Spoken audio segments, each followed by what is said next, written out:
You're watching BCTV. We're all about Branford. Chris? I think so. You're watching BCTV, Branford Government Television, a service of Branford Community Television.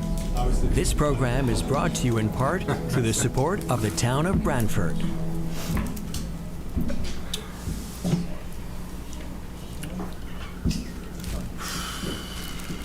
Okay, we're going to get started for the Board of Finance for Thursday, March 20th, continuation of the public budget hearings for fiscal 25-26.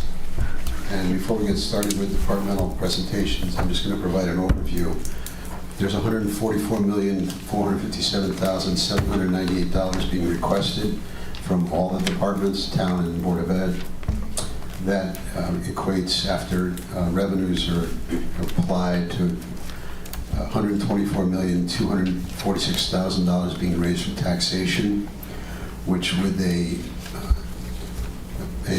revalued grand list of $5.597 billion, that equates to a mill rate of 22.69 at this point. The Board of Finance will be, after tonight's public hearings are closed, we'll be meeting on the 31st of March in order to recommend a budget to the RTM. The RTM will deliberate, and they're meeting on finalize the budget and the expenditure side of the budget on May 13th. The Board of Finance will meet on May 19th. And they will make any adjustments based on the RTM's review of the expenditures. They will, the Board of Finance will finalize the revenues and any application of fund balance and set the mill rate. With that, we'll get started with the presentation by Willoughby Wallace Memorial Library, page 52. You gotta use the hand mic though. Hi. Thank you for having me. For those who I didn't meet in the fall when mic would be helpful. I think it's on. Hi again. For those who I didn't meet in the fall when I came to one of your last meetings, I'm Jennifer Sullivan. I am the new director of the Willoughby Wallace. And I think you all know that this is my first budget presentation, so thank you again. So for this year, I am requesting $299,959, which you know is an increase, slightly larger increase of 7.3% over this current year. Among the line items, I kept many the same as this current year's budget, while there are a few small increases due to costs also increasing. The largest increase is the library part-time staff line. So I'm asking for a 25% increase of that.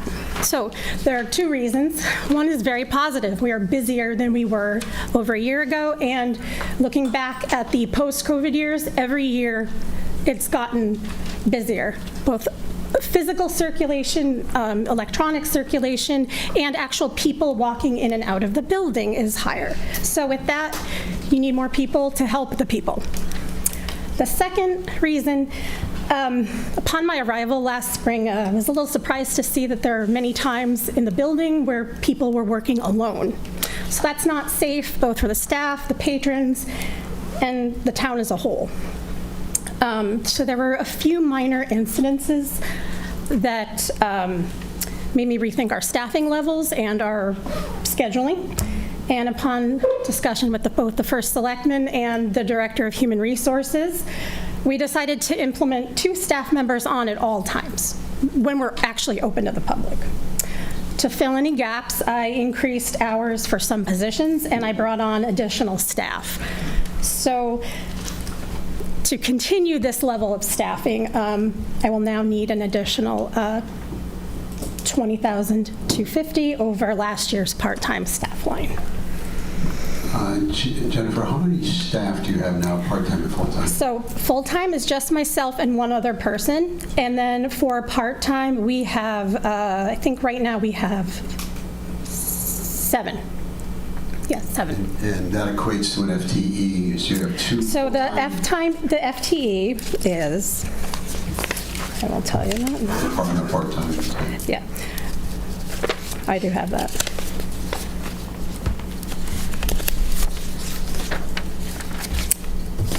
On one of the pages. Oh, there we go. So our FTE is 4.35, which is well beneath the state average of 7.5. So you're at 4.35 now? Yes. And what are you looking to go to for part-time? I'm looking to keep that with the 20,000 added in. But that would increase, if it's more time, that would add to this FTE? I don't believe the way we're staffing it now, we would be adding any additional hours. I think we are, if we keep what we have right now, which I've added in.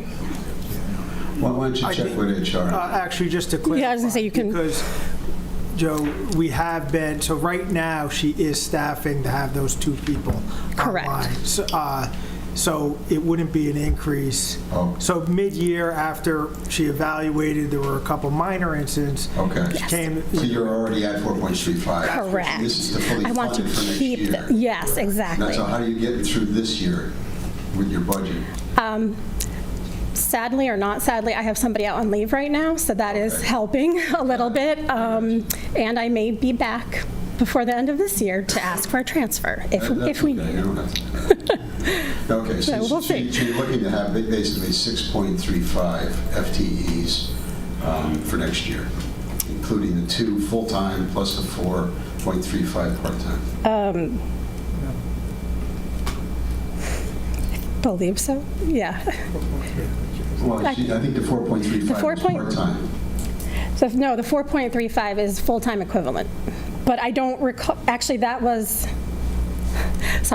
with last year's staffing prior to me adding in. So I wouldn't necessarily call it 6.35 because it's still adding on 2 part-timers. And they aren't full-time even with their hours added up. So I don't know, 5.5? Okay, I'll leave it at that. Pam, you got any questions? No, I get it. Anybody else on the board have any questions on this request? Questions from the audience, RTM members? Okay, I think we're all set. Thank you, Jennifer. Thank you.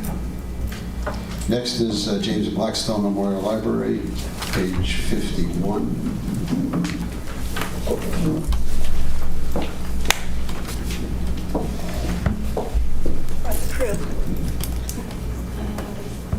Great. Welcome. Thank you.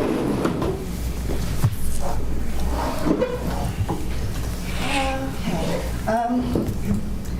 Good evening, Board of Finance members. Thank you so much for the opportunity to present the Blackstone Library budget.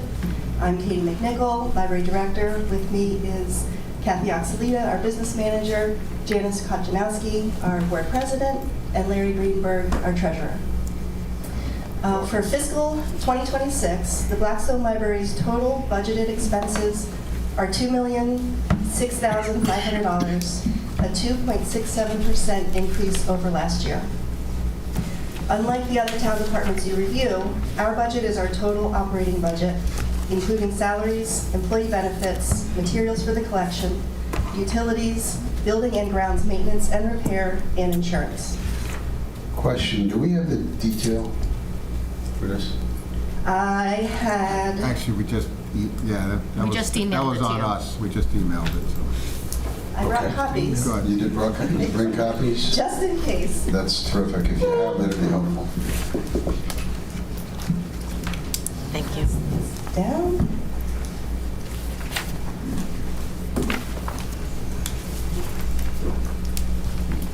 Mr. Chairman, could the RTM have a copy of the details, please? Not right now, but it's, we're looking at it, but you will get it.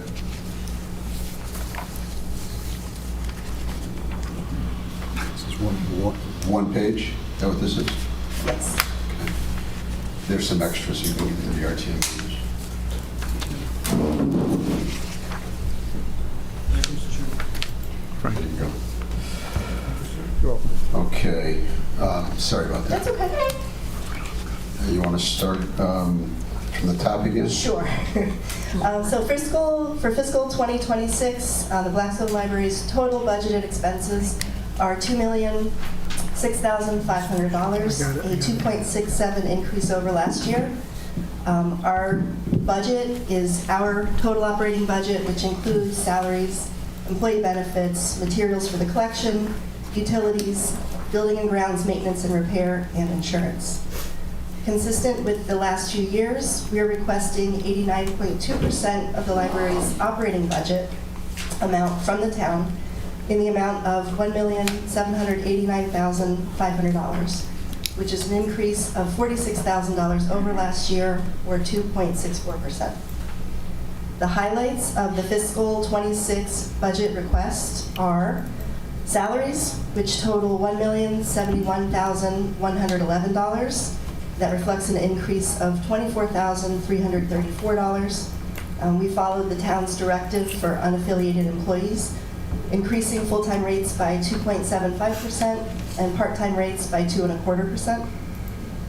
The employee benefits and insurance increased by $17,059, reflecting actual employee enrollment combined with an estimated increase in the cost of health insurance as recommended by the Connecticut Insurance Commissioner.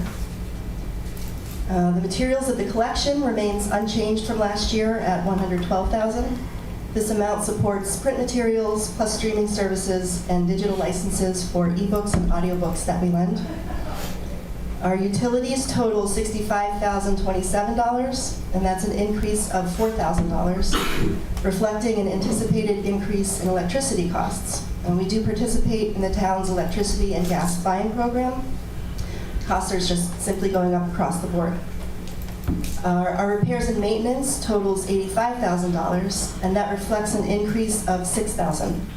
This includes contractual costs for maintaining the library building and grounds, as well as repairs and maintenance. As our building ages, we are focused on maintaining our historic and iconic building for the community to enjoy.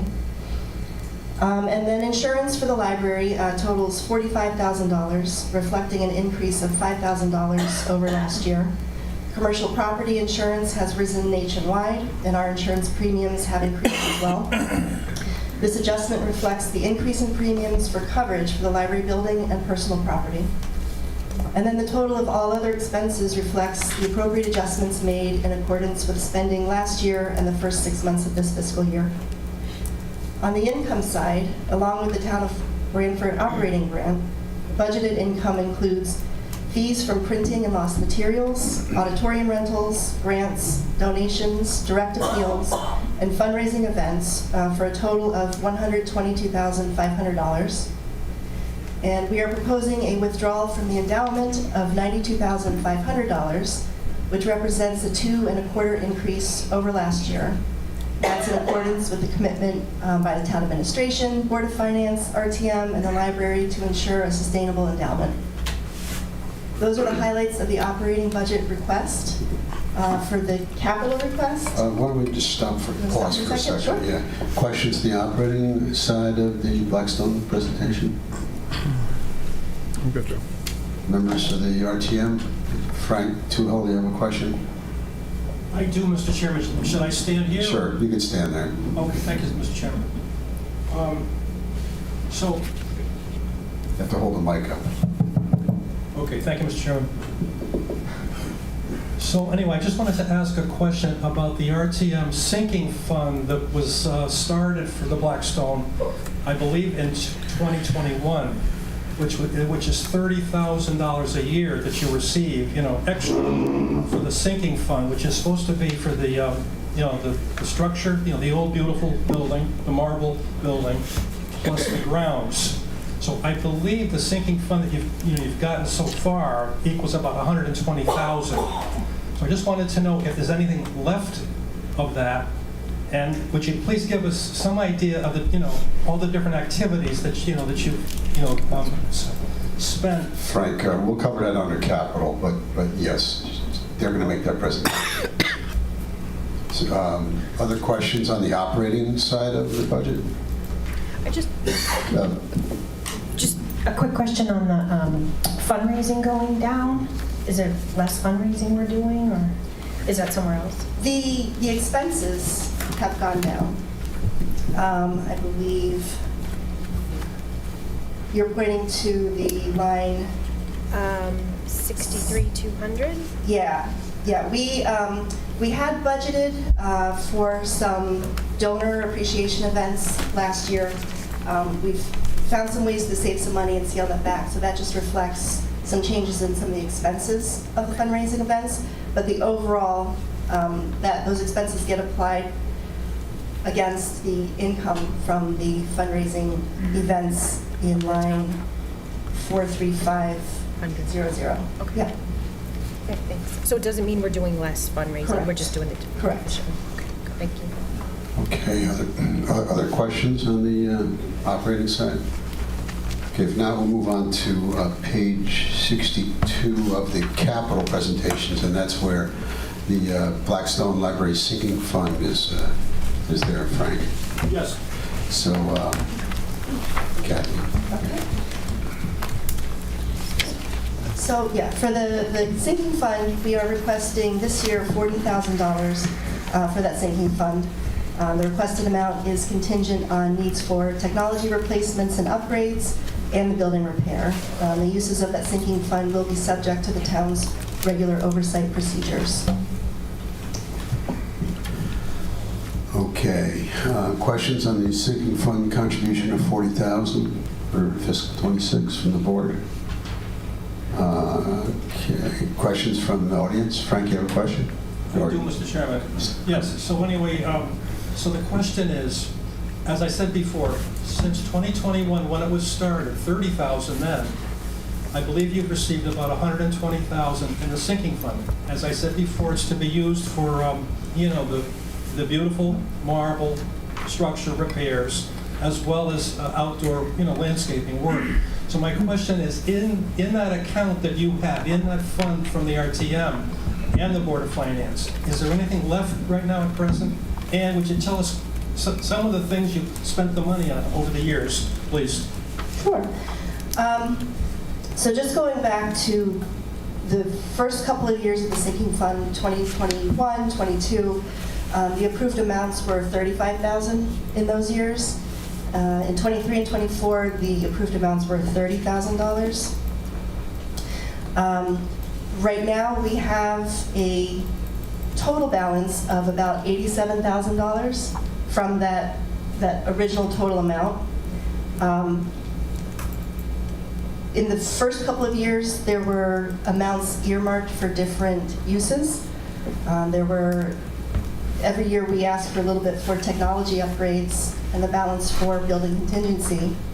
I believe in the first year or two, there was a request also for strategic plan initiatives. So breaking those down, there was a total approved amount for technology upgrades of $45,000, of which just about $21,000 has been spent. For the strategic plan initiatives, there was an earmark of $19,000, of which $15,900 has been spent. There's a balance of about $3,000 left. And then for the building contingency, there's a total of $66,000 approved. To date, we've spent $5,900, and there's a balance of about $60,000 left for that. For the technology upgrades, every year we replace some of our computers on a rolling basis. The library has about 25 to 30 public computers that are used every day. We have staff computers that are heavily used. So we use the technology sinking funds to replace and upgrade computers. We have upgraded our phone system in the last couple of years. For the strategic plan initiative, we recently redid our website. That was last done in 2012, so it was due. And part of our strategic plan initiative was to make the library more welcoming, make the website easier for people to access and find the things that they need. So we think the new website has done that. That remaining $3,000 will go to this first year of the website making any final tweaks to make sure we're getting the right website that we need. And then various things have been done over the years for the building. I don't have those specifics, but last month I came before the Board of Finance and we talked about some of the things that this building is starting to face as it ages, and we are in the process of coming up with a plan to address kind of these long-standing issues and figuring out the funding for that. Some of that might come out of the sinking fund. It really depends on what the plan, our facilities plan, finds. Okay, thank Thank you. you, Katie. Other questions on the capital request? Okay, you're all set. Thank you. Thank you.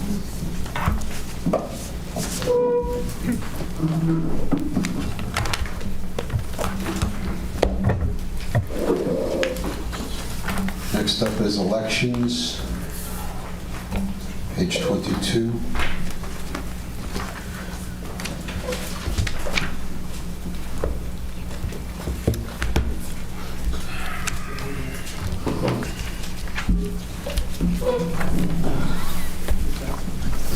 Welcome, Jeff.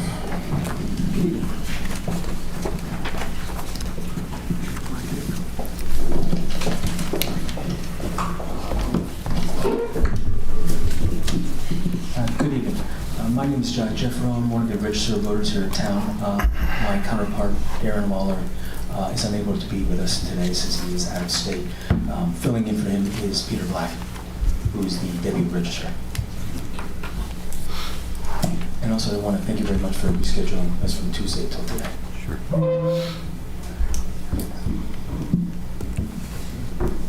Okay, so you'd like to go over, there's a request here, $377,518, an increase of $89,231. Most of the increases are on the personnel side.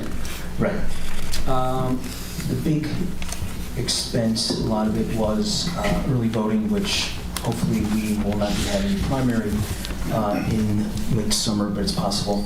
So the state, of course, currently mandates a week for the primary, which may happen, and of course we have the 2 weeks for the municipal in November, and that is a good chunk of change, which we spent this past year. We had 3 of them in the last, not budget year, but it was part of the last budget year in this current one, and so a good chunk of that goes to filling in 7 days or 14 days of people here actually at the community house for 14 days straight. So that comprises the 80,000? No, that's under the election workers section. That's the one of 50%. We are also requesting for the deputy registrars an increase because both of them are now certified as registrars. So we felt that they should be getting something a little extra for them being able to fill in, which Peter has in the past. And also, let's see, what's the next one is, overtime. I know is a big chunk because all 4 of our workers, the 2 assistants and the 2 deputies, put in a lot of extra overtime. Again, early voting and having the 2 elections part of this current budget year, but also the one we had, the presidential preference primary last spring. So that was a lot of overtime that they had to put in to cover for that. Okay, thank you. You know, there was a question that some of the board members had with regards to the elected officials, and I know that Jamie had talked to council. Jamie, can you expand on that a little bit for us? Yes. So part of the request too is as you know, for the elected officials, we vote on, we pass the resolution, or the Board of Finance and the RTM, the appropriated bodies, act on the resolution setting their salaries and increases for the period of their term. The registrars are currently just in the mid of a 2-year term. So last budget cycle, the town adopted the resolution. Since brought to my attention and that there may be some statutory limitations in the adjustments that can be made midterm as it pertains to elected officials.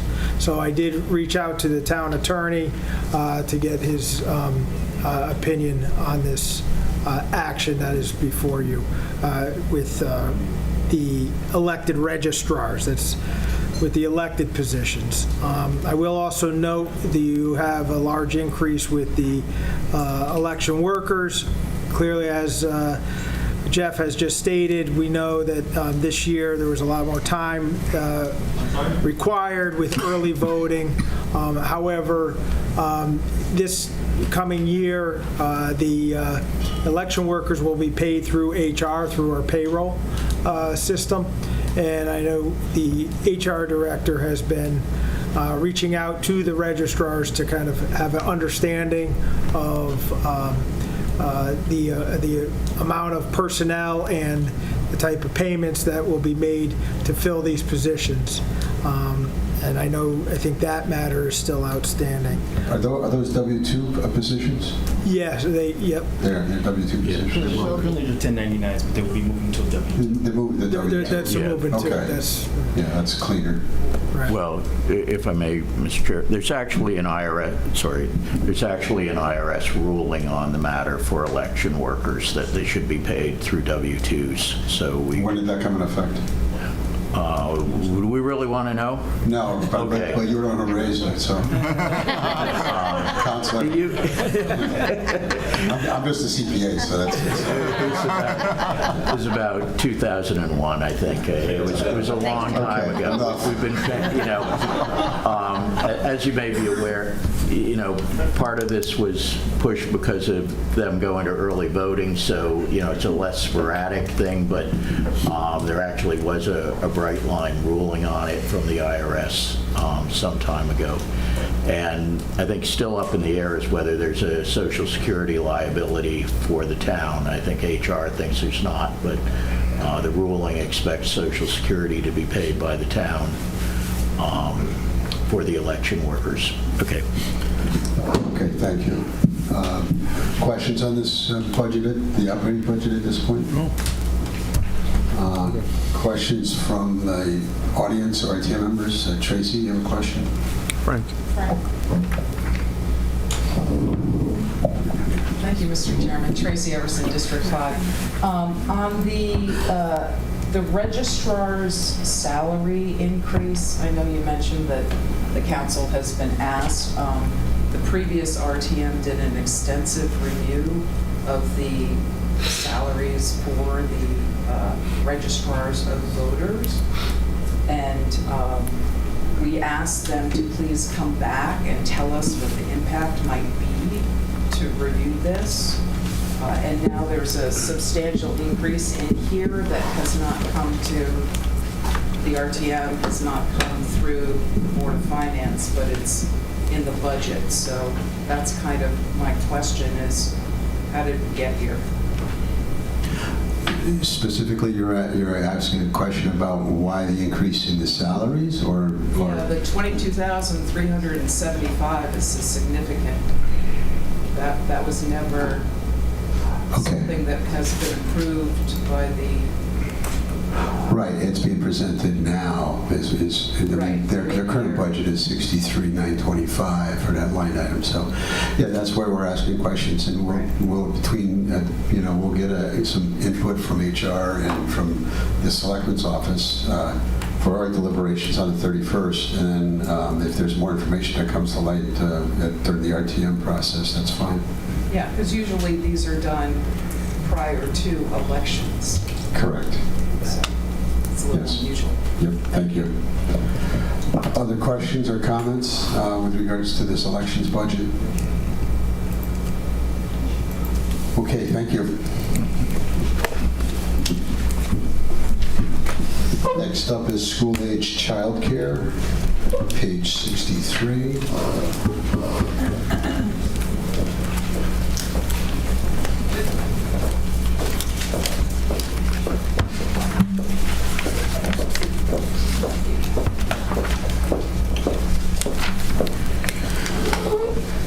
Good evening.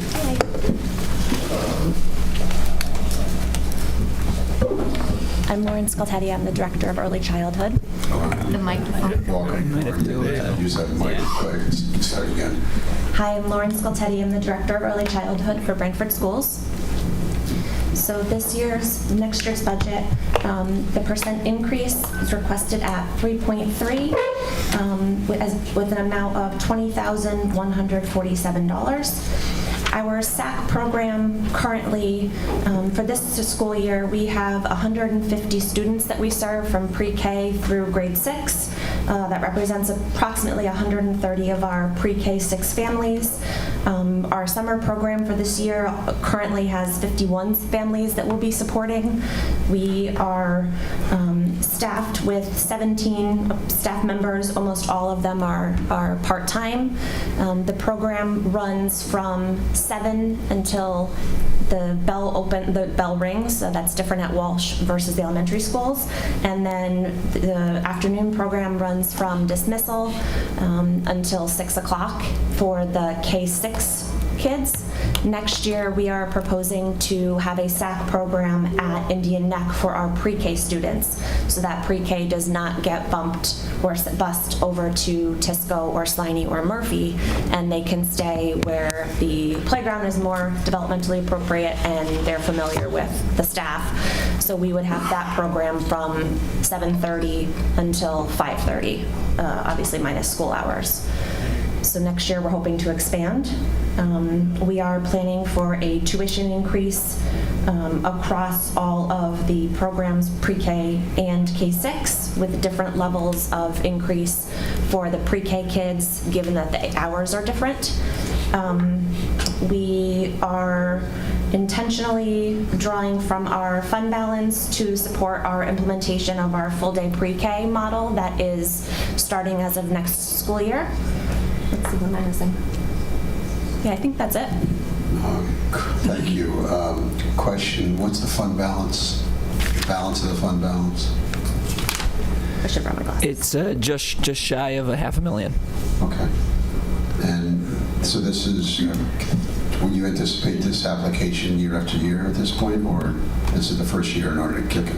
For an overdraw? Yes. This is a one-time overdraw, and it'll likely be less than this with the tuition increase that Lauren proposed at the time from this budget being built. Okay. So we're showing revenues of $633,857 and expenditures of the same amount, $633,857, with an increase of $20,000 on the expenditure side, an increase of $78,000 on the revenue side, in order to balance it, I guess. Questions from the board? Just what is the tuition? So the tuition right now, it varies depending on the Economics of the family? No, depending on the number of days that the children come, depending on whether or not they have a second or third child in the program. Military families, school staff are also given a discount, so there's a whole bunch of different reasons why it might change. So next year, our increase reflects a consistent hourly rate per child, where that is not the case this year. So I can certainly give you the numbers for next year, that's fine. but right now this year, they're a little bit different. My stuff's back there. So approximately $9 per hour per child. So for the morning, you're looking at about an hour and 45 minutes. And in the afternoon, you're looking at 2.5 hours. So we're offering next year a 3-day and a 5-day option. This year there are options for 2, 3, 4, and 5 days, as well as drop-ins, and that we're going to streamline for next year so that we can have more predictable staff day-to-day, and also have more consistent, just the kids in general come to rely on, being there or not, as opposed to some kids are here 1 day or 2 days, and it becomes quite challenging for staff at the sites to keep track. Okay, thank you. Mm-hmm. Any other what'd you do, Eric? You shut me off. There we go. Other questions from the board on this budget? Okay. Questions from RTM members? We have, take this you have to identify yourself and speak into the mic. Mary Ann Amori, RTM District 4. I just have a question about the impact of the tuition hikes and the changes in schedule. Do you have feedback? Were you able to test this? I mean, childcare is such an enormous issue for parents, and it's not getting easier. What information do you have about the doability of this for the parents that currently have? So far, the parents that we've already got families asking about next year's program, and the feedback from them as they've received the new rates and the new hours has been nothing other than positive. We did make some adjustments to summer hours for this coming summer. We looked at last year's attendance for each week and when our families needed us the most. So they were open at 7 last year, and very few kids came. So that we're shifting everything back to reflect more of the hours when our kids were there. So you're using a data loop? Correct. Okay, very good. Thank you. Okay, another question, John? Thank you, Mr. Chairman. John Hartwell, RTM 5. Could we go back over the revenues lines for just a moment, please? Because we're showing a draw from the fund, the general fund, balance forward, 107,000 plus, and then a decrease in tuition. And I think I heard you ask, Mr. Chairman, if that was going to be a one-time thing, this draw from the fund. I'm trying to understand what is the business case here for taking money out of the fund to support basically operations, and how does that, what do you see going forward? Maybe Blaze, you use the mic. Yeah, I can take that first. Hey, John. Yeah, good question. So yeah, it's so just for clarity, the budgeted tuition revenue is really, you can see the actuals in 24 versus what they were budgeted in for 25. So I think they were a little overstated in 25 from actual. So Lauren's team did a good job of really projecting an accurate number. And then since then, we're planning on doing the tuition increase. So the overdraw, I think, will be less, but this is very conservative based on that. The overdraw on the fund balance is to offset the increase in 1 year as we absorb the additional expenses of the program, so that the increase would be mitigated. The fund balance has a healthy fund balance in it. This is the SAC fund balance, not the general fund. And so we're also thinking about Indian Neck campus and moving the child care so we have FRC fund, which is on the Board of Ed side. We have the SAC fund, and then we have pre-K off the general fund. The new thing for this year is Lauren's position's new, and we've consolidated everything down at Indian Neck. And so now we're kind of viewing those instead of separate individual entities. We're kind of starting to view those as one service at one campus, since we're largely serving the same population. And so there's kind of always this constant in between FRC and SAC. And so you're starting to see that the goal here would be, in our budget book, you kind of see this triangle of bringing all these funds together and creating an early childhood center. And so that's probably the different way that we're viewing managing the funds, instead of the 3 silos that they've previously been in. Thank you. Fund management is one of the things that we talk about a lot. And the more transparency there is about how much is in and what's happening and how much is going to be there at the end would be very helpful. I understand that all of that is under your purview, those funds, but still, in order to inform us as we make decisions about the overall budget for the school system in general, the more information we have, the better off we are. Yeah, I think we, as part of this too, so currently FRC is, the fund balance is under the Board of Ed, and then the SAC fund is under the town, and then likely the SAC fund balance will stay exactly the same structure, same rules, same charter, same budget structure, but it will come under the Board of Ed. And then I think in our next version, we can include a net fund balance impact of the budget on the budget page. That'd be very helpful. Yeah, Thank you. we can do that. Okay.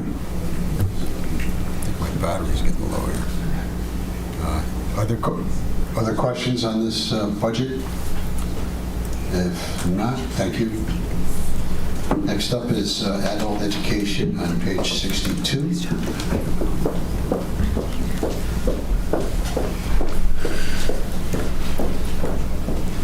Have a total request of $72,500, revenues and expenditures. Welcome. Thank you. Hello, everyone. I am Christine Bjork. I am the Director of Shoreline Adult Education. Shoreline offers both academic programs, things like high school diploma, GED, ESOL, English for Speakers of Other Languages, and Citizen Prep, and enrichment classes. And tonight we're here to talk about our enrichment budget, which is a self-funded program. This year we have offered 149 classes and 794 community members have participated. So for next year we are asking for a budget of $72,500, which is a 2.3% increase. And changes come in the salary line. We have an increase of $1,700, and that's to accommodate a new site assistant to help with people entering the building, where they're going, and the new safety procedures at the high school. We also increased the benefits line a little bit, and that's to accommodate the new site assistant. $400 for increase for printing and postage, and again, that just goes to the usual increases that happen every year in costs. And then an increase in the membership at conferences so that our enrichment coordinator can attend the adult ed conference next year. To offset that, we have decreased the purchase services line by $3,000, and that line is what pays our instructors. They are all independent contractors, and so that is based on past data and current expenditures for this year. We've also just did a slight decrease in mileage, and that is because there's less traveling between different sites this year. Okay, thank you. Questions from the board on this budget? Request $72,500. All right, Christine, you're all set. Thank you. Thank you. Next up is Board of Ed.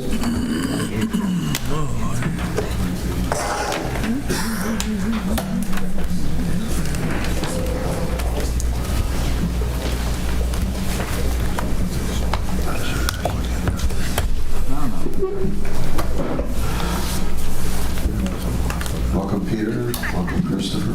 Good evening. Thank you.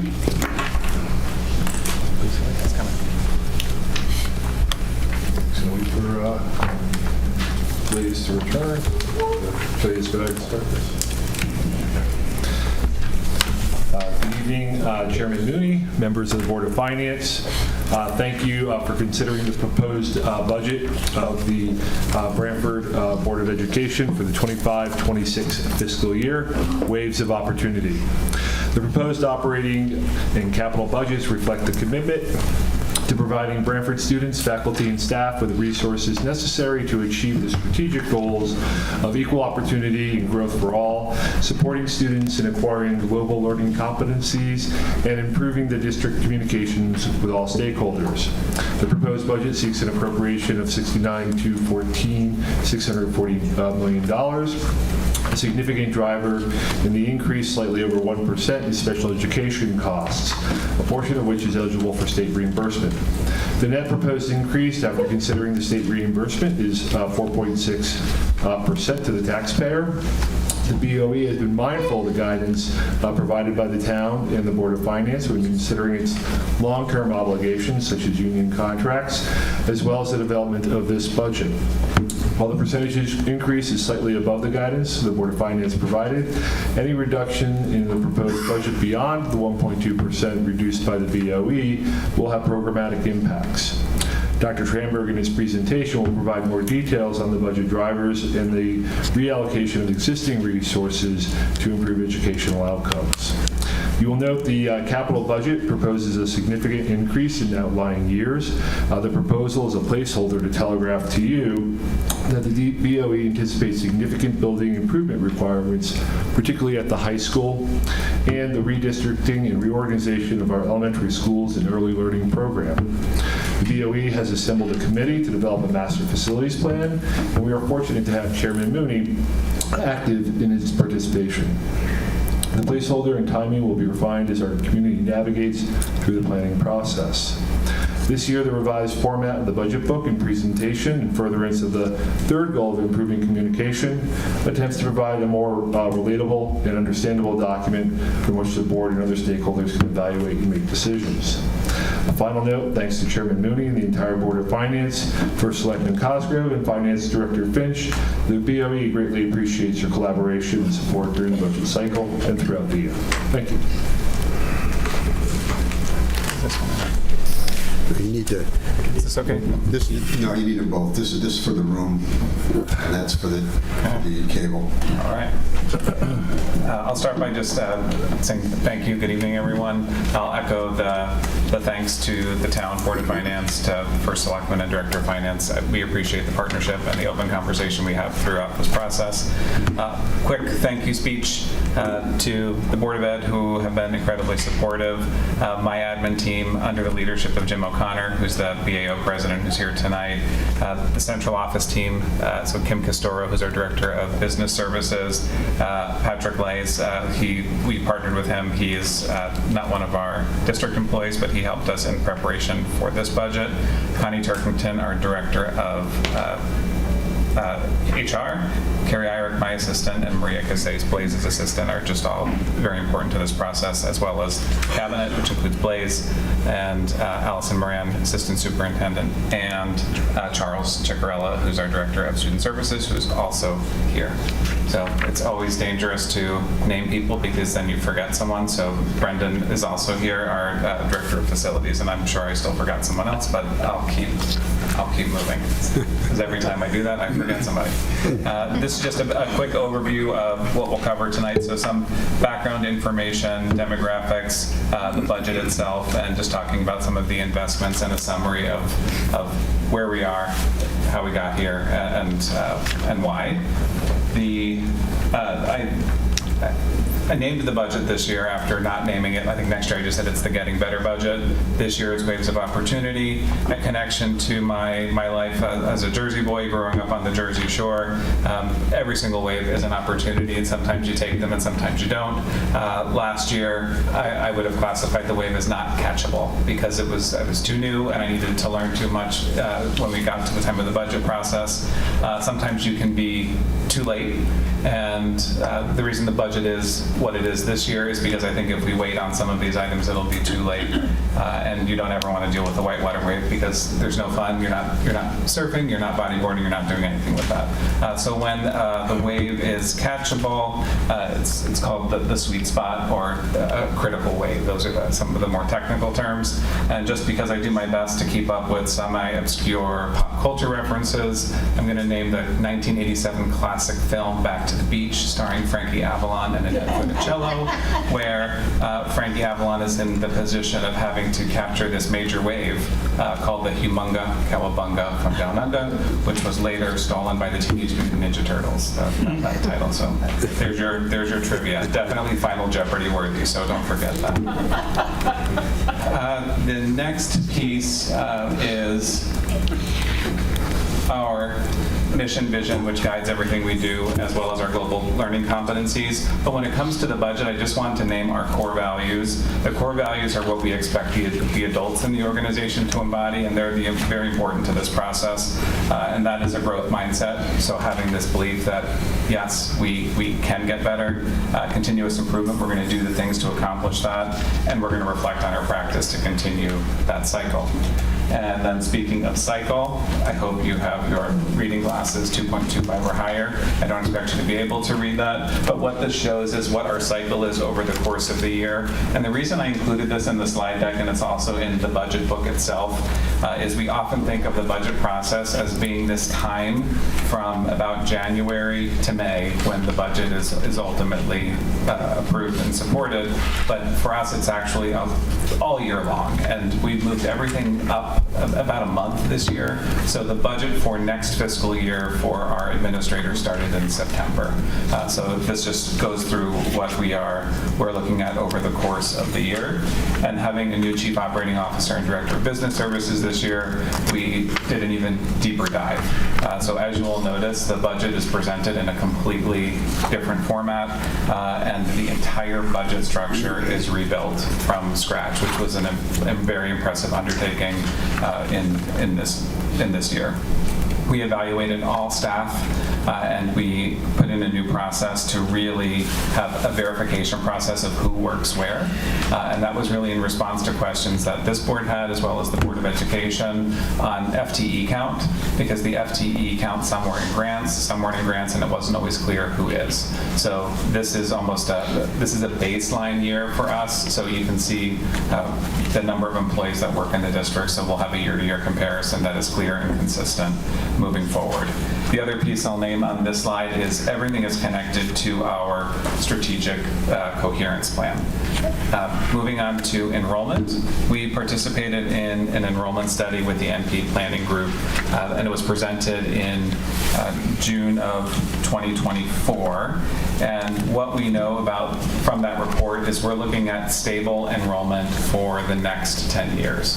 And it's good to know, so we're not planning on an increased population or a decreased population. But the other thing of note, this is stable enrollment for the next 10 years after the district enrollment declining about 1,000 students over the past 2 decades. So it's important to know that we have staffed, and the trend that is starting to happen in the state is there's a slight uptick with elementary students. And this is pretty much a consistent trend across the whole state. There's only one district, I believe, that has consistently increased, and that's South Windsor. That continues to grow and grow and grow at a very rapid rate. The other piece with enrollment from this study specifically, the projection shows a low, medium, and high projection, and this is the 10th year projection. So if we looked at the low number, we would be down 112 students from right now.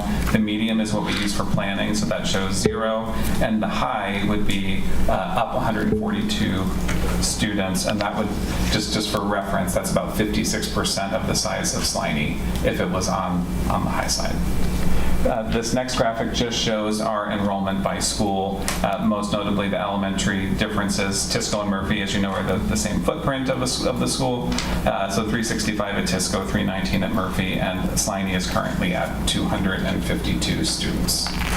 Some other background information to note, this is our current demographic data related to the racial background of students, and we're at 66.3% white students. That's just of note because that's a significant change over the past decade for the community, and that also ties into some other demographic data that we used here.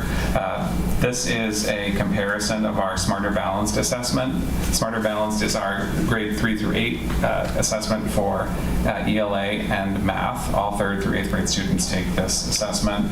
And this comparison here shows how we performed in comparison to the DERG. So Connecticut is broken into several DERGs. We're DERG D, and DERGs are determined by socioeconomic status, the college education level of the parents, and other items like the poverty level and the number of English learners. So those are all factors that contribute to where different towns are placed in their reference group. The goal that I put on the table last year in my first year was I would expect that Branford is performing in the top 3rd of the DERG in all categories. And right now in SBA on the left, that's you can see we're the red. So we're at the bottom of the middle there, and we are similar bottom of the middle as well for math. And when you look at SAT, we are currently in the bottom 3rd in ELA and in the bottom 3rd of math. And while we hope we see some movement moving forward, we still have some critical moves to make before there's significant changes. This is also just a level set of comparing the changes in our high needs population. So if we look at multilingual learners, those are currently our count is we have 194 students where English is not the primary language they speak at home. That's a 7.6% of the population, which is a 3.8% increase when you compare it to 10 years ago. That is very dramatic for any community. That's a very big swing. Our special education identification is 15.4% compared to 13.3%. Free and reduced lunch, this is also a very notable change in our data. It's 37.9% right now, so we're getting close to 40% of students qualify for free and reduced lunch compared to 24% of students just 10 years ago in the town. And now play students, we currently have 39, and that compares to 27 10 years ago. That's a relevant statistic when we talk about the cost of out-of-district tuition and transportation. As Mr. Verdun mentioned, so the ask this year is $69,214,640, or a 5.8% increase over last year. Mr. Verdun also mentioned some of the excess cost that comes in. So while it is this number, it feels like perhaps a different number, and that is certainly if the Board of Finance is agreeable to that. This other piece, there's a star of, there's $675,000 is assumed in a non-lapsing account. So starting last year, boards of education can reserve 2% of their operating budget in any given year and pretty much roll it over. Our position as a team and a board is we're not just going to arbitrarily do that without communicating and requesting it through this process. And the request this year is for $675,000 to roll over to next year to help keep the number where we are. This is a breakdown of where the money is going in next year's budget. As you can see, the darker blue and the orange is the salary and benefits alone, and that makes up 75% of the budget overall, which is making it the largest driver of the budget. We do have some budget pressures. The first one is a known, which was the transportation contract. This is our last year of a large increase. It stabilizes after this, but it is 9.76% in year 2. And we also have an electric rate increase of about 30%. Our labor contracts, our GWI, is about a 4% across the board. And the special education out of district is an increase of 15.7%, which of all of these, what is known and what is unknown, the special education was a large driver because that was an unknown as we went into this season. And that is largely because the combination of tuition rates really skyrocketing and the number of students requiring support that we are unable to provide in the district. With that, our budget goals for this budget on the Board of Education side were, number one was about how can we prioritize student learning and achievement, because that is certainly a goal. Creating conditions to enhance safety and security for students and staff, and we want to address the increasing demands of the continuum of student support services across the board. And despite those constraints, we're still trying to do things to actually improve the system. And I know this is with the reeval year, I know it's come up that is this really the year to ask for new things. My responsibility is to put forth a responsible budget and make sure that we're moving the district forward. So anything that is new, and you'll see this later, we did try to pay for it through reductions. So there's about $1.7 million in new requests, new spending, and $1.7 million in reductions. These are some of the investments in teaching and learning specifically. One of them you'll see across right away is math programming, which directly aligns to our current math performance. So we're looking at a new math program at the elementary level and 2 math interventionists, one at Slaney, one at Tisco to support the new math program. We already have an additional interventionist at Murphy, so we're not requesting another position added there. The new and updated courses, this is not necessarily a big driver of the budget, but it's important to note that we have 8 new courses at the high school that are really enhancing programming there.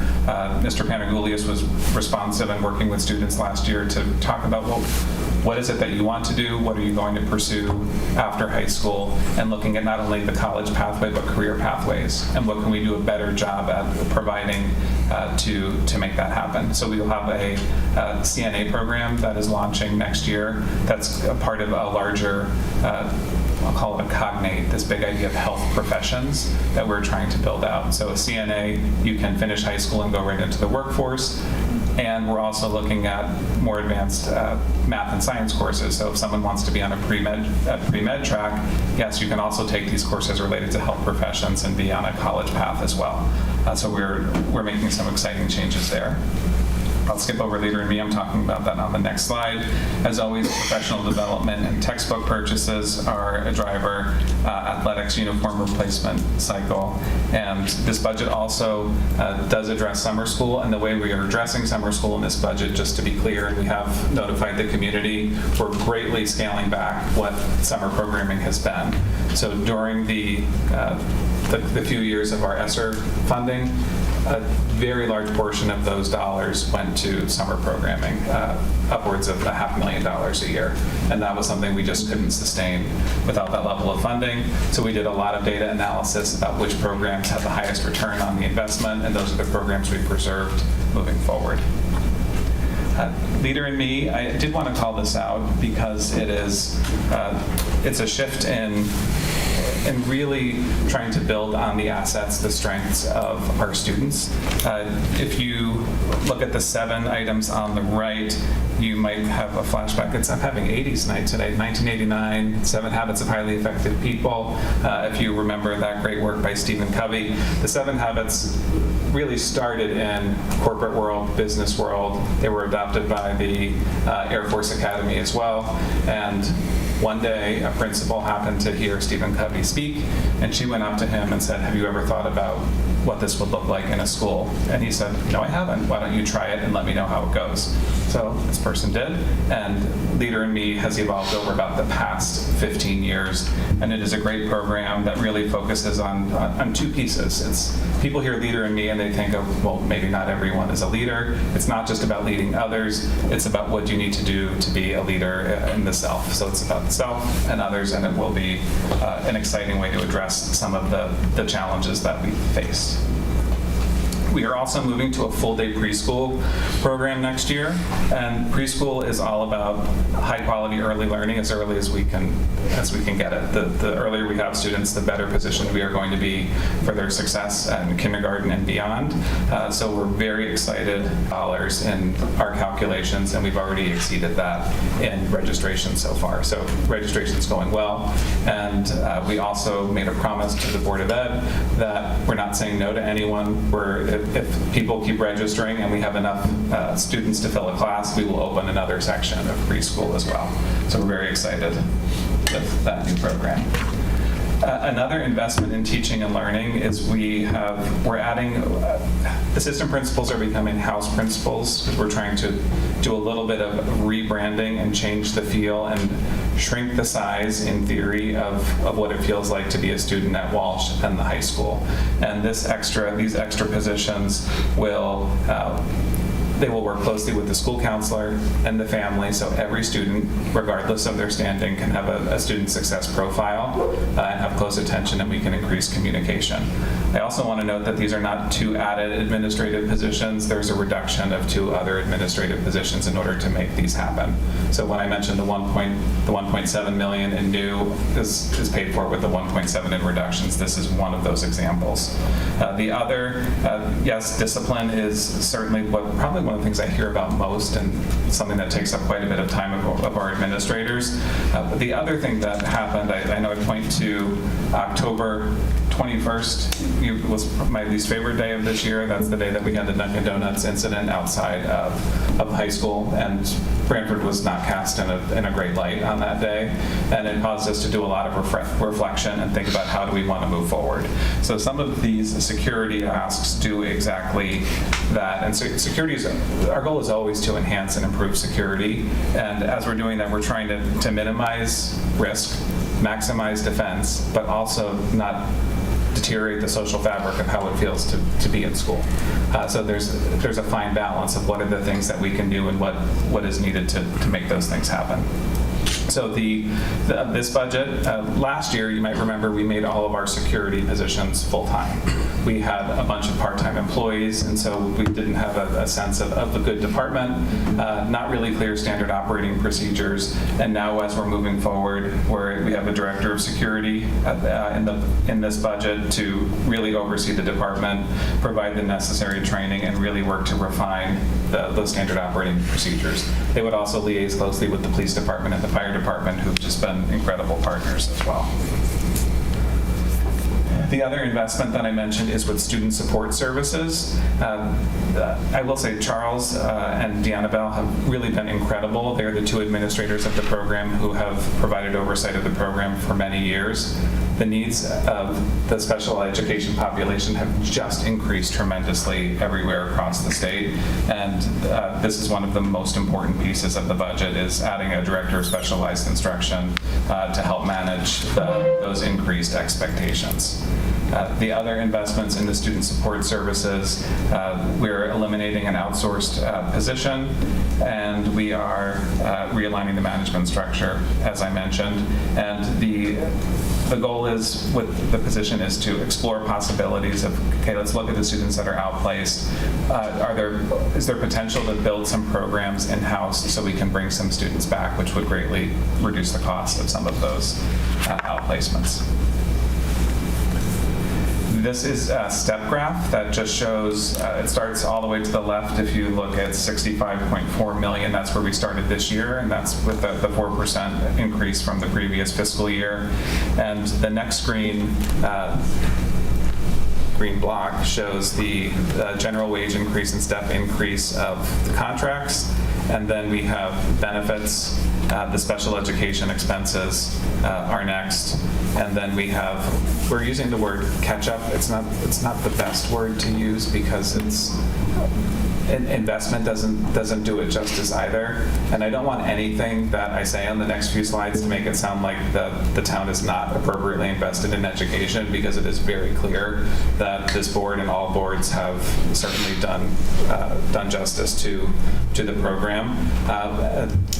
But some things just weren't asked for, and it might be because they didn't feel like they were needed. But if they were asked for, I would make some assumptions that they would have been granted. That red that appears at the top shows the 1.7 million in reduction and the 1.7 increase as well. And so that gets us to the 5.8 request for next year. This is another glance of the wage increases, and the benefits are 52% of the increase. If you add the special education increases, that's an additional 19% right off the bat. This 10-year history, it shows from 2016 to this request, that 4% really is representing a general wage increase, and the request for this year shows that we're above that. And as I mentioned, with the history of how the boards have supported it, for the most part, with very few exceptions, the Board of Education budget received what it asked for. There aren't too many exceptions where that's not the case. So when I'm saying underfunding, it's not underfunding as you weren't giving what was asked for. It just wasn't enough money to keep up with what was happening with the economy. So with pre-COVID days, you can see that we were pretty much in line with inflation, and no purchasing power was lost. As time goes on, the gap just continues to show the budget's increasing at a rate that's not keeping up with inflation. And in part, that happened because there was all of this money coming in from other grants due to COVID. And then we are where we are now, which we're calling catching up. Put us at about a $5 million deficit, which is not the best word either, but I hope you know what I mean there. And this budget closes that gap by about $2 million. Again, putting us at the 5.8% ask. And that's operating. Would you like me to pause there before I go to capital. Yes, thanks. Okay, questions on the operating budget, Board of Ed? Could you expand a little bit on the catch-up piece of it? Yeah, I know it's broken down, but and maybe also the other part of the question would be, how many FTEs are we adding in this budget?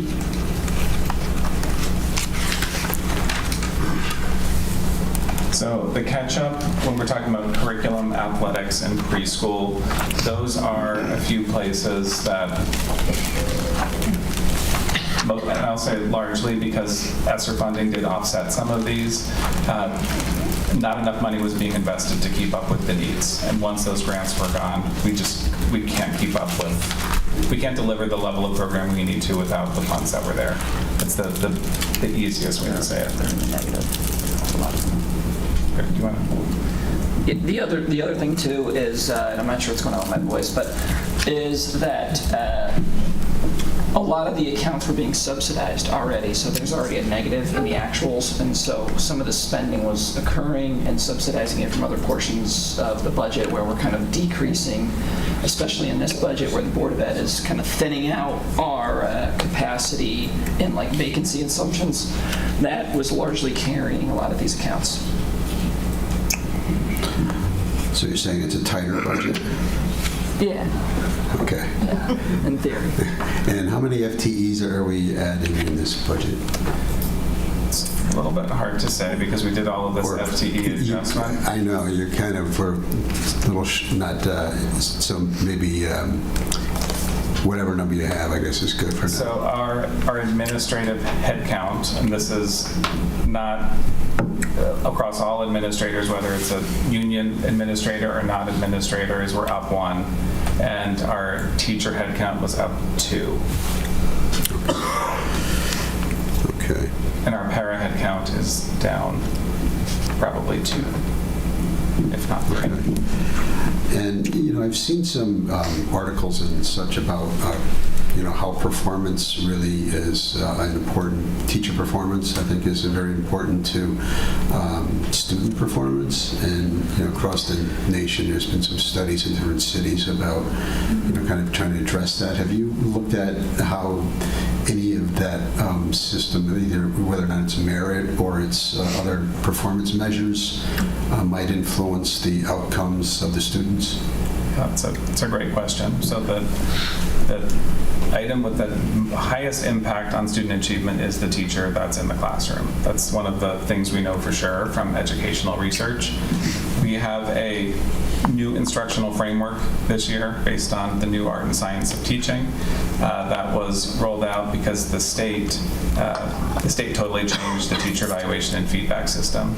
So as part of legislative, the legislature last year, we had to create a new evaluation system this year. So that's in place for the first time. So we have an entirely new framework and a new system for providing feedback. As far as merit pay, that's pretty much a state by state matter.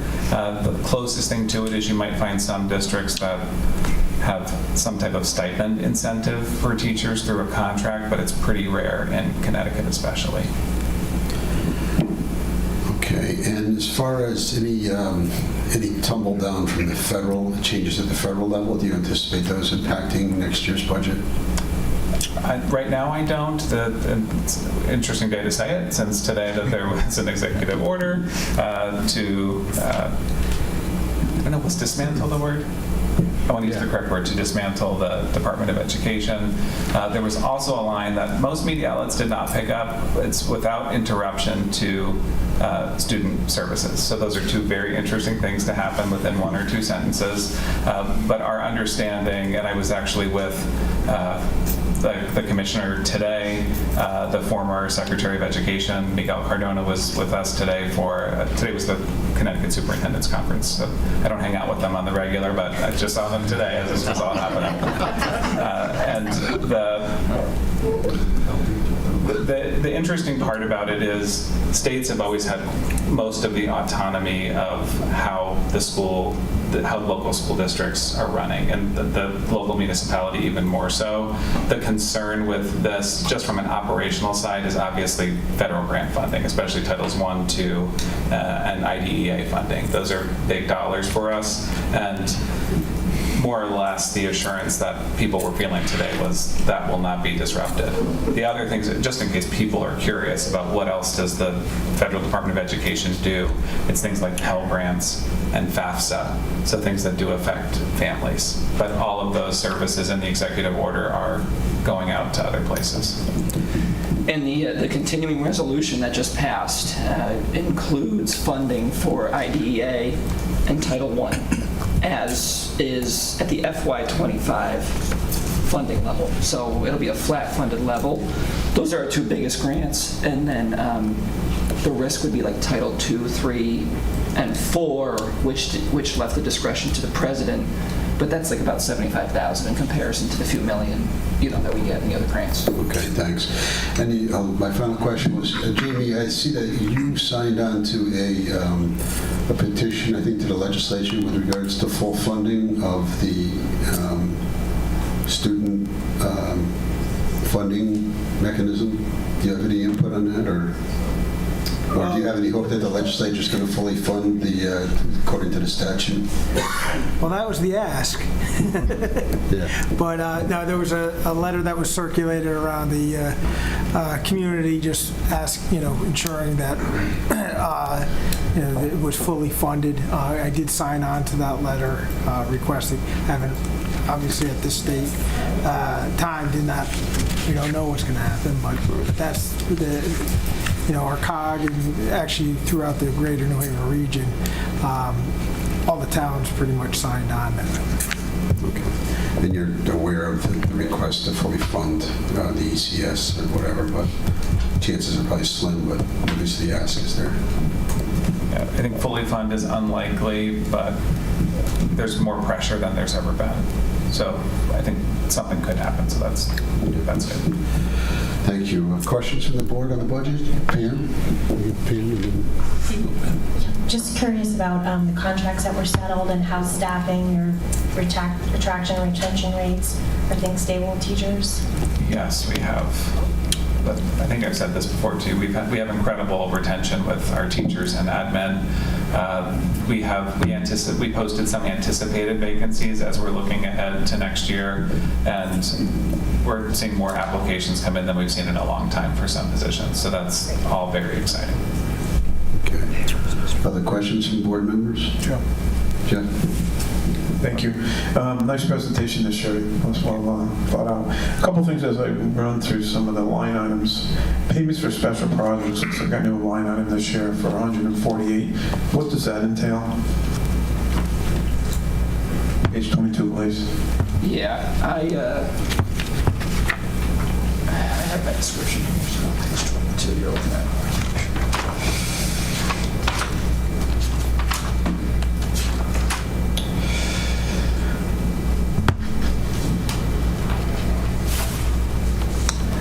That is a reclassification from contractual payments 51110, so you'll see that it's coming down by 39%. And so the funding part of that reclassification is into this new bucket for special projects. That's part of your reorganization. What I'll do is I brought with me every object code with an explanation of the change, and I highlighted every accounting change in here so you can see which ones are accounting changes, because you'll see a lot of accounting changes throughout the book. Okay, thank you. Mileage reimbursements up on page 23, about $8,000. I mean, gas prices are stable about $2.93 right now. It's consolidation. Yeah, it's largely an account change that's defining that this is the one account that we will be using. It takes into account a small increase in the IRS rate, but the main reason is we had very poor definitions of the chart of accounts, and so we simplified and clarified what bucket should be for what, similar to how you guys would operate your chart of accounts. Thank you. And one last thing regarding transportation, and your new contract is working out very well from what I read. and the small buses are electrified, and you anticipate the larger buses to be electrified next year? Is that true in the comments?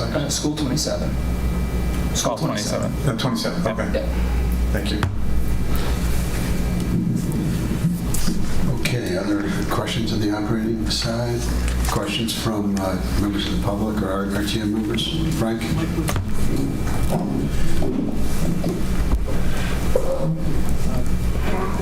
Thank you, Mr. Chairman. I'm Frank Tuno, RTM First District. I chaired the Education Committee for 9 years, from 2003-5, 2013 through 2020.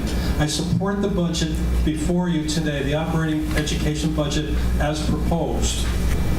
Now, you've been told by Dr. Tranberg, which is true, that it's a 5.8% increase in the operating. But when you take into effect the state grants, it's really only a 4.6% increase on taxpayers.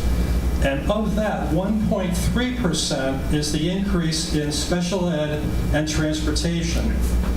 The other thing, which is a big highlight, as Dr. Tranberg said, right, it's 1.7 more in spending, but it's also 1.7% in reductions. So they did an excellent job in keeping the budget, reasonable, and it should be approved. Also, on March 10th, Blaze was on the phone at the Education Committee, the RTM Education Committee, and everyone learned at that time from Blaze that an additional $196,000 in special ed excess costs was approved that day.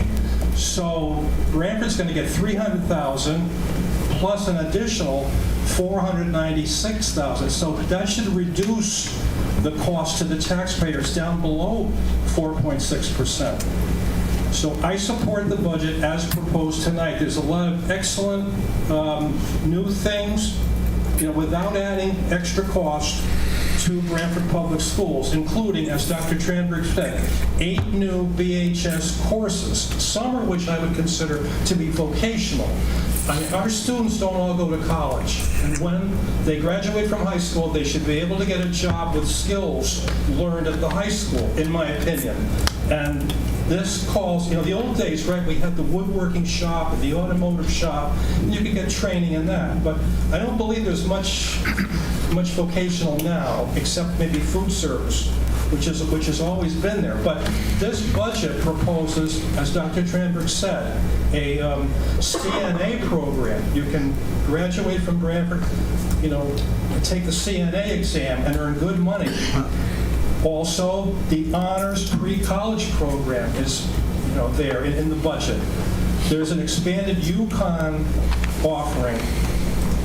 The other thing, too, there's an EMT program proposed. That's another great program for people to, learn in high school. Then they can graduate and take the EMT course.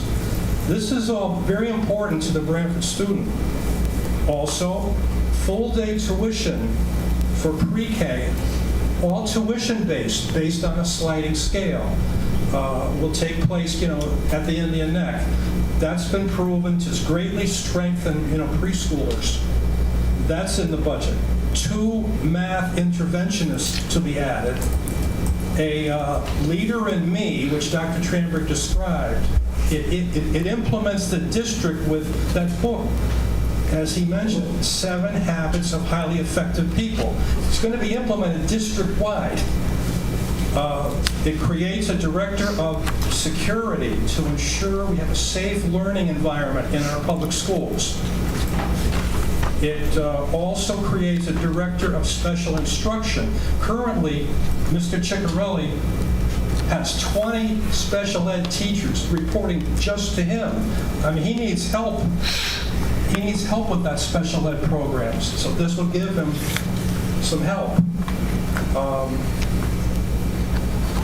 As we were told, the high school and Walsh are going to move to the house principal model. As Dr. Tranberg said, it's going to increase the assistant superintendents in both schools to 3. from 2, but it's not increasing the number because he's cutting back 2 other positions. Then also, the Branford Public Schools have enjoyed for many, many years a youth detective stationed right on at Walsh. But under Dr. Tranberg, the youth detective will become a full officer, and that'll provide even greater security to our students. Other points to consider in your budget deliberations are that, as Dr. Tranberg said, and when I saw this at his superintendent's presentation in late January, I was shocked. We are not in our DIRG where we should be.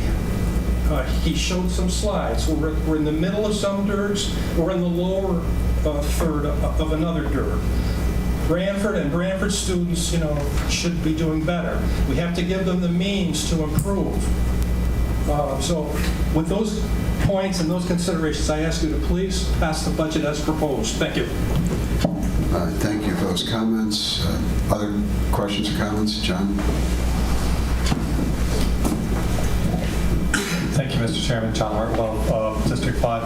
I just wanted to follow up on something Frank touched on with the positioning of the schools in the DIRG in the various areas. And I know that this is a very important thing for you. I was at that same presentation in January.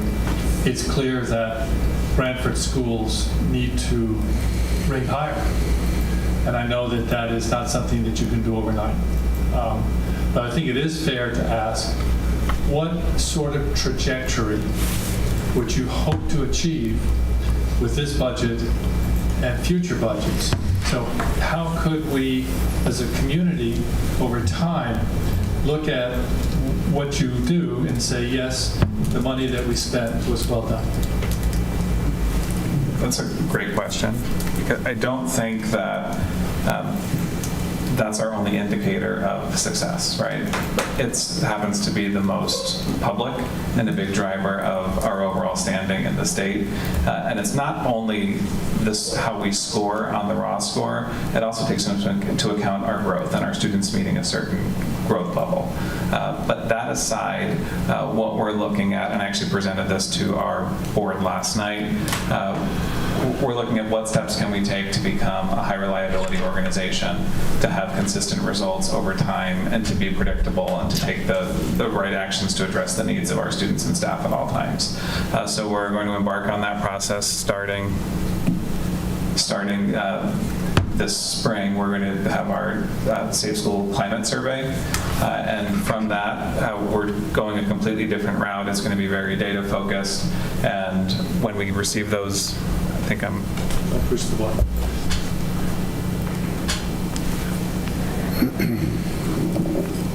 We're done here. No, I think it's me. I think I'm pushing the button. I'm going to turn it the other way so my finger can't touch the button. So step one is it's focused on a safe, supportive, and collaborative culture, which is the surveying we're doing, and where we're going to create the action plan. So we're focused on that as the foundational level because that's the prerequisite to everything else. But with this process of becoming a high reliability organization, a high reliability school, a high reliability district, we'll take the same steps for the next level, which is high quality instruction in every classroom, which really gets to Mr. Mooney's question of well, how do you know and what are you doing? So that's phase 2, and phase 3 is a guaranteed and viable curriculum. So no matter who the students have as a teacher, are they going to have the same experience of what can be learned and should be learned across each grade level? So that's kind of our next 3-year roadmap, and we're using specifically called high reliability schools, which is very data driven, very research based, in order to create an action plan to do that. So that's the 3-year plan. And I would assume that part of being a high reliability school is to have the right level of staffing and the least turnover in the areas where you don't want it to be. Exactly. How are you doing in that regard? Well, I would say the organization looks a lot different in just a year and a half. And so some people retire, some people move on, and if there's a balance, right? You have to find, are people comfortable with the vision and where we're going in the strategic coherence plan? Because I don't think you're going to find a move we're trying to make in this budget that's not articulated in the strategic coherence plan. So if you work here and you're part of this organization, that's what you're agreeing to do, and that's been the message. And finally, the inputs here are children, and your prognostication is that the number of children is going to remain relatively stable. But what I did hear was that over the last 10 years, the composition has changed, and so the number of children who are on support for free lunches, for example, has increased. Is there anything about that trend that you think is going to change? Is that going to be the same? Are we going to see more need for support? And obviously that ties back at the end of the day to what happens at the federal government and the amount of money that may or may not be coming through. And I know you addressed that. We all hope that any changes to the Department of Education are not substantially going to impact the funding that we get. But where are we in terms of student mix, and how do you see that going forward? So specifically with demographic-related items specifically, we do rely especially on the federal government to allocate appropriate resources to offset that. And I'm hoping that's something we can continue to count on. The other piece is, if we address these things like high-quality instruction in every classroom and the guaranteed and viable curriculum, those are also things that are naturally going to address some of our deficits in other ways. The other thing that I'm very aware of is, as a superintendent, I can't come to the Board of Finance and to the RTM asking for a 5.8% every year and expect that that's going to be possible. So I also want to, it's not obvious to everyone, I just want to be clear that yes, I know that that's not sustainable for the community, but I hope that answers your Well, we've seen tremendous growth in the price of residential housing, which means that people are coming in to the community. Schools clearly is the number one thing. Obviously, we have to be safe, so we need a fire department and a police department and good roads. But I think the thing which most people are going to look at the beginning is the school. And so the question of how we manage that money and get some kind of return. And I like when I keep hearing data-driven, data-driven, data-driven, because at the end of the day, we do need to be able to say to the people who pay the taxes that, yes, you're getting bang for the buck here. So. Yes, and we'll continue to do the enrollment study that we did on a regular basis, because yes, people are moving in, but it also showed that we have an older population of people moving in. So just because people are moving in, they don't necessarily have school-age children. Yes, this is true. Yeah. Okay, thank you very much, Mr. Chairman. Okay, other questions or regarding the operating budget of the Board of Ed?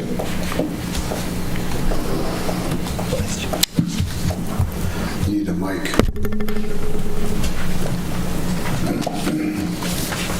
Don't push it.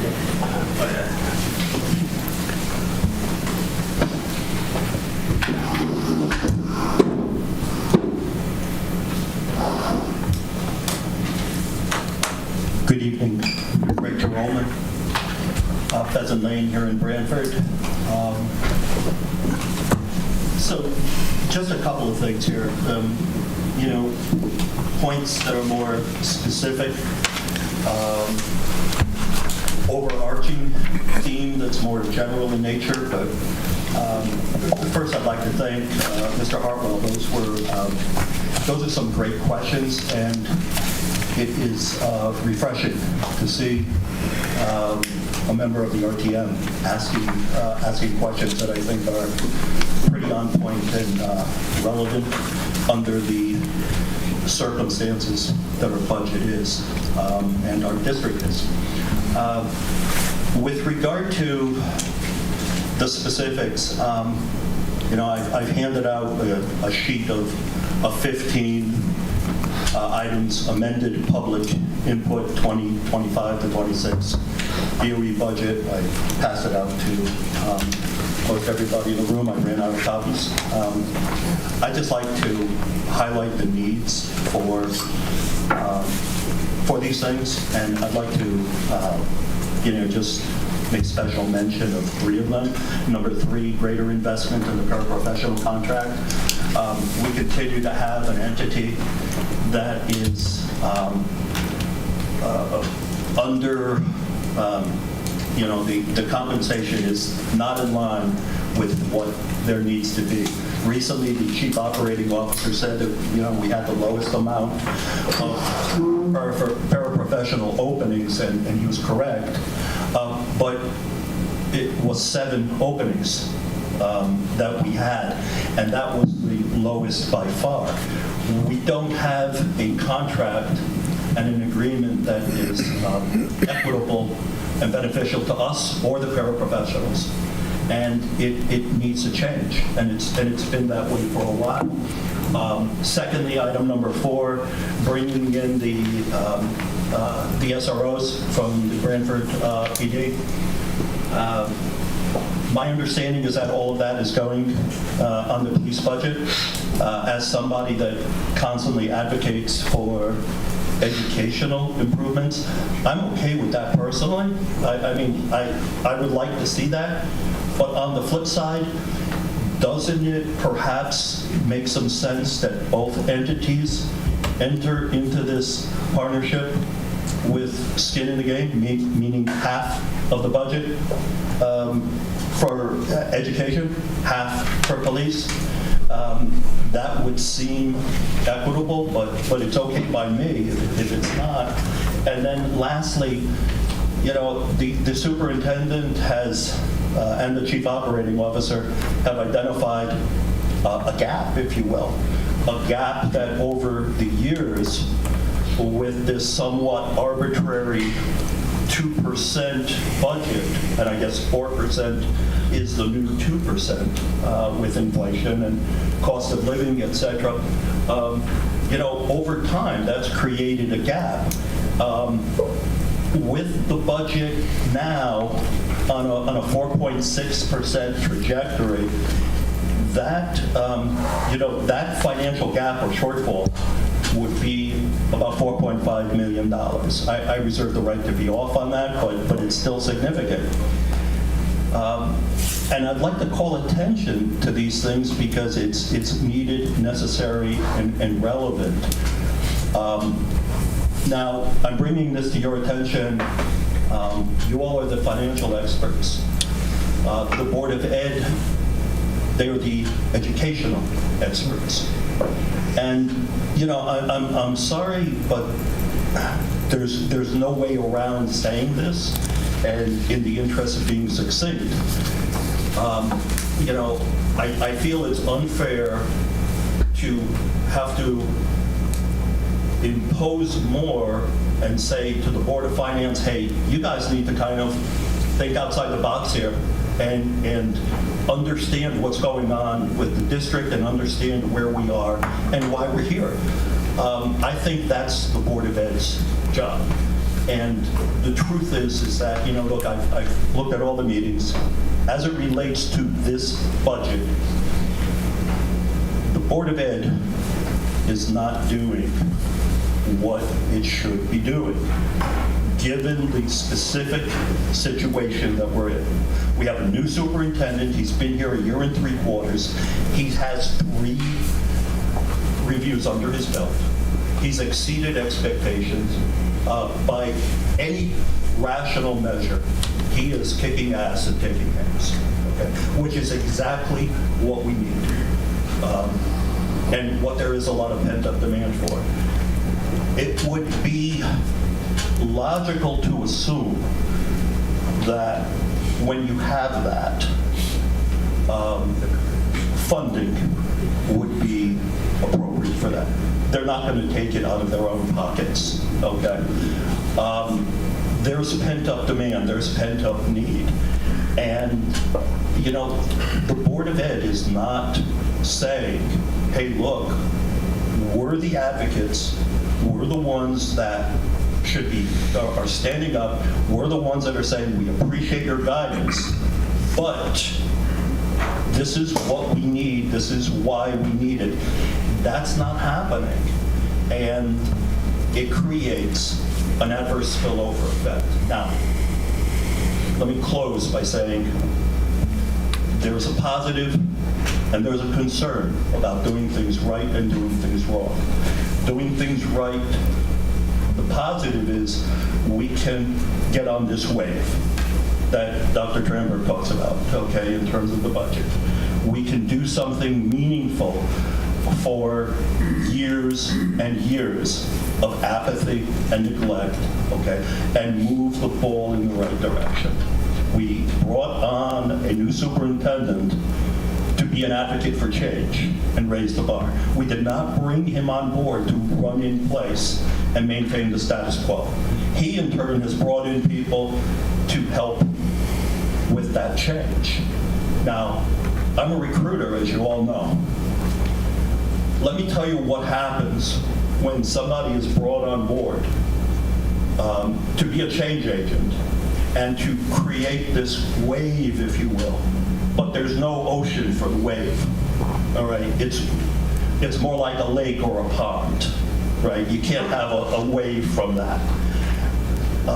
My experience is that people that are brought on board to be change agents and raise the bar and not be given maximum opportunity, a maximum commitment to do so, they usually don't hang around that long. Nor should they. Nor should they. All right? And I'm not saying, please understand, I'm not saying that Chris Tramberg is sending his resume all over the place. I am not making those assertions or anything like that. I just know that when somebody goes somewhere and somebody who's highly marketable and who's been exceeding expectations and is not getting commitment in the form of what he or she needs to get the job done, they become receptive to outside opportunities. Okay? They might not necessarily be sending their resume on Indeed or any of these other job boards, but somebody calls them, you think they're going to say, no, I'm not interested in what you're saying? They're going to say, yeah, I'll listen. And then once the itch is created, the need to scratch, okay, becomes part of the process. So what I'm saying is that there's a risk versus reward ratio here, okay, to put it in financial terms for you all, okay? There's a reward for doing things right. There's a risk in running in place. And I would like to respectfully suggest that you all take this into account. And again, I made these same comments to the Board of Ed. The Board of Ed did what they did, and they're on the defensive in this whole budget process. They're not advocating for change. I think Mr. Verdun and Dr. Tramberg have a great partnership. I don't think the budget process is serving that partnership as positively as it could and should. And therefore, I ask you all to kind of think outside the paradigm, okay? Because it's a very different situation that we're in. The solution to a situation that is very different is going to be a solution that is also very different. So please keep this in mind, and thank you, and have a good evening. Thank you for your comments. Any other questions or comments from the public here or the RTM members? Okay, if not, we're going to shift on to capital. In advance of the presentation, Chris or Blaze, Jim, was going to give me an update, give us an update, based on some of the conversations that we've had and we've had together. So, Jim, do you want to just cover some of the thoughts that we had talked about? Yes. Yeah, thank you, Joe. What I wanted to do is kind of follow up with kind of what's happened since the original capital request was submitted. This is something we've been aware of, something we've been discussing. The board may recall in my March 13th letter to you, I talked about some of the budget highlights, and I did mention that the Board of Ed's capital request is a significant cost to the taxpayer, under which the present pay-as-you-go format, and just for folks at home, pay-as-you-go means we're taxing for it and we're basically spending it or setting aside in the current year. The opposite approach would be borrowing money and then paying it off over time. And so I said, I suspect we will need to find a suitable alternative, which may include a combination of bonding and obviously deferrals. And then in February, when we were talking about budget strategies, I mentioned when we were supplementing some of the other Board of Ed items, the lease fund, for example, and special ed, as it related to capital, I said the town is working with the Board of Ed. And when I say the Board of Ed, I'm really talking about the central office staff. So just I know the Board of Ed and the staff are effectively different. And I said we're working with the Board of Ed and Bond Council to determine how to best supplement the Board of Ed's capital request. And we have to consider what's most likely to be completed in the next fiscal year, but we also don't want to negatively impact the facility study. So the obvious questions, well then where do you go from here? And in these conversations, working with the Board of Ed, we're discussing some guidance for this process. And our suggestion was to fund or consider an amount of $600,000, excluding the leases and excluding the town's payment into the lease fund, which represents an increase over the prior year of $496,000. As the board knows, and as the RTM is also aware, the Board of Ed has about 26 capital projects. And so if this is a suitable framework, then perhaps the Board of Ed, if this board is amenable to that, might want to focus on the items that might fill that $600,000 bucket, and then wouldn't have to spend a lot of time on the other items. The RTM wants to hear all the other items. Obviously, you have your own committee meetings, and that might be a good venue for that. And then the other development that's occurred, other two developments really, is the technology leases. And with the price of some things going up a lot, primarily technology, we were looking at the lease request. And when I'm talking about the lease request in this context, I'm talking about the amount that the Board of Finance would appropriate in one of their budget resolutions. So just to go back in history, what the Board of Finance does, and then the RTM ultimately acts on it as well, is we approve an amount which allows the town to enter into a lease. So think of it similar to a bond authorization. That's the amount that we're borrowing. Typically that amount is the present value of the future lease payments. And then the payments out of the lease fund, of which the Board of Ed, I believe, still has $250,000 in their budget. The town is requesting $170,000. Those actually make the lease payments for the new leases and existing leases. And so I believe, and also talking with the Board of Ed, that we're going to have to increase that amount from the $676,000 to roughly $800,000. And so our present estimate is given those leases with a small margin for an increase that should be suitable. And then the other question would be, well, how does that affect what's being budgeted for payments? And the town's on the town lease end part, there is an increase, and the Board of Finance and the RTM may recall that at the February meeting, and I think your meeting last week, you also increased contributions into the lease fund to make those payments.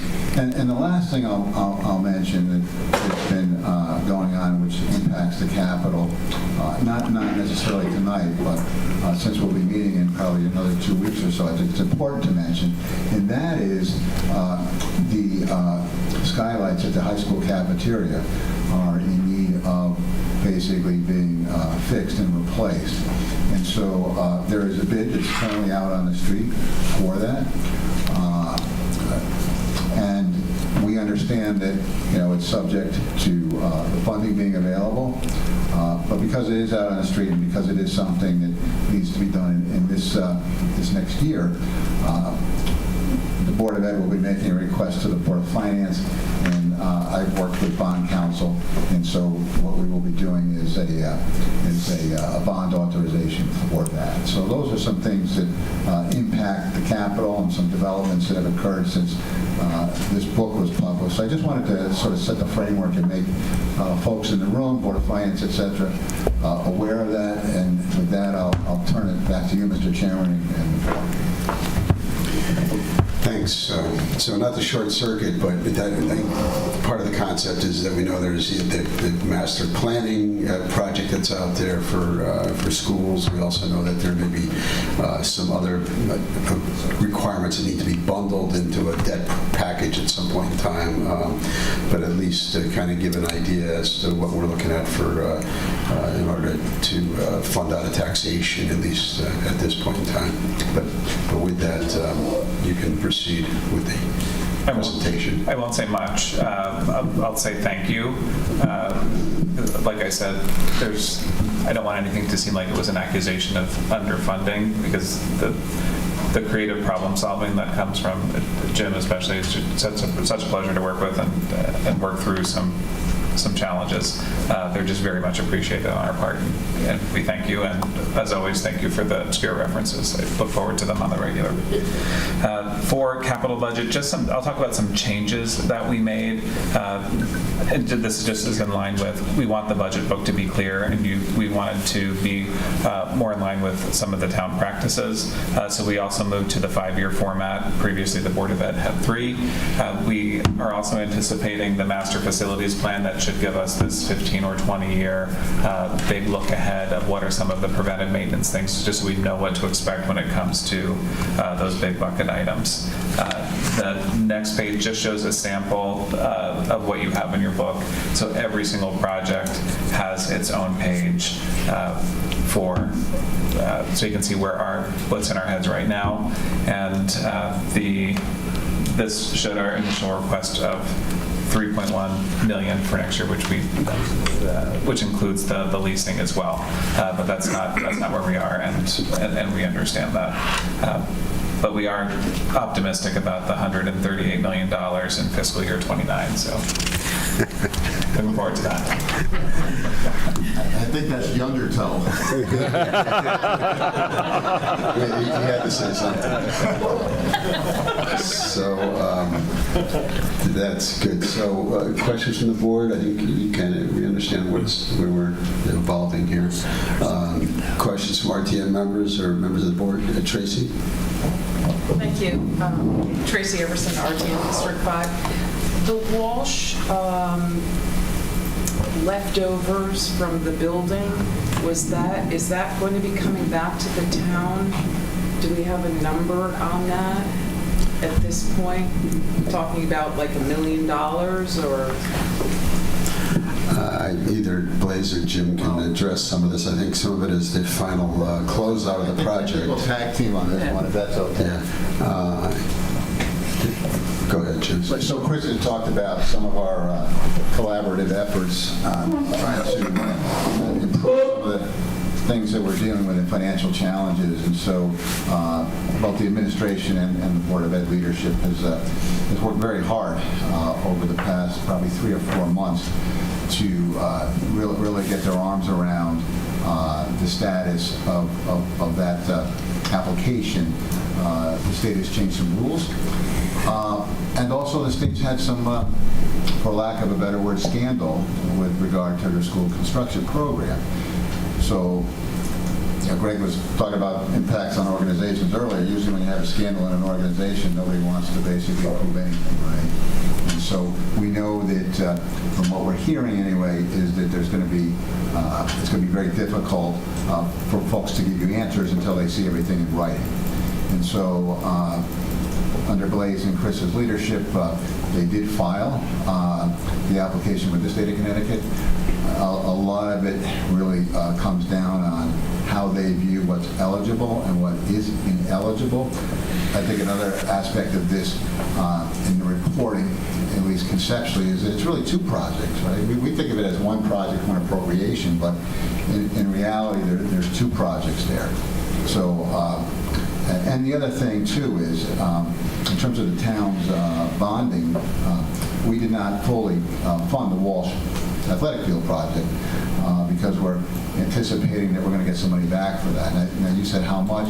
I don't want to necessarily throw a number out there, but I guess I will.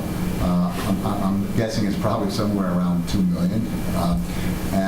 But again, don't necessarily want to count it until we actually receive it.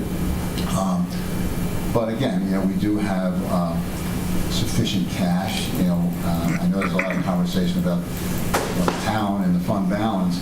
One of the things I say, but maybe it bears repeating here tonight, is that fund balance basically gives us a large level of liquidity, so that when we actually incur expenses and we don't fully finance them, we're basically able to issue checks without bouncing them, is I guess the polite way of saying it. And so once those dollars come back, we're going to apply that against the project. I mean, we will actually go to the Board of Finance and RTM, because what will happen is those dollars will come into the Walsh project, and then we'll see what the cash impact is. That project will be officially closed. I mean, it is a soft close now. We don't fully close it in the accounting system because we want to recognize the revenue when it comes back. And then from that, those dollars would then get appropriated as a revenue to reduce the bonding, most likely for the Walsh Field project. I think it kind of makes sense. It's the same facility, right? And so I think that would be the plan, and then we would issue, like I said, less debt for that. So I think it's fair to say it's probably in the state's court now, right? Yeah, we're supposed to get, we filed it in 2 applications, so we should anticipate around $900,000 in hopefully what's the next few months. There's no timeline, they're not helpful, but and then we do a second final closing, and that's your audit period, and that's like 2 years or so. So the legislature capped it at 2 years, it used to be 5. Thank you. One other question, the skylights. This is my vision, so we'll just, we can stand here together. The skylights and the bonding for that, when do you perceive that may come to us? Is it going to come after the budget process, before? No, and actually, I guess I'll say, well, Mr. Hartwell's here. This may be part of your Zoom meeting. You had mentioned about the stuff comes before the Board of Finance. Because the March meeting, remember, is a regular Board of Finance meeting, right? So in addition to the budget, they're going to be taking up some items. Some have an impact on the budget traditionally. But there are also any other items that the town is dealing with. And as I said, I think the timing is pretty critical because of where they are with the current bidding. So you would probably be acting on it, Mary Ann, what, probably April then, I would guess? Yes. Yeah, so. Thank you. Okay, any other questions or comments on the capital budget for Board of Ed? I think we're all set. You're all set with your presentations? Yes. Okay, so thank you. Thank you. That. And what I will do is take a vote that from the board that we close the public hearing. If somebody wants to make a motion. I'll make that motion. I'll second it. Motion made by Jeff, seconded by Harry. Discussion. All in favor? Aye. All right. Thank you. Thank you, Yvette.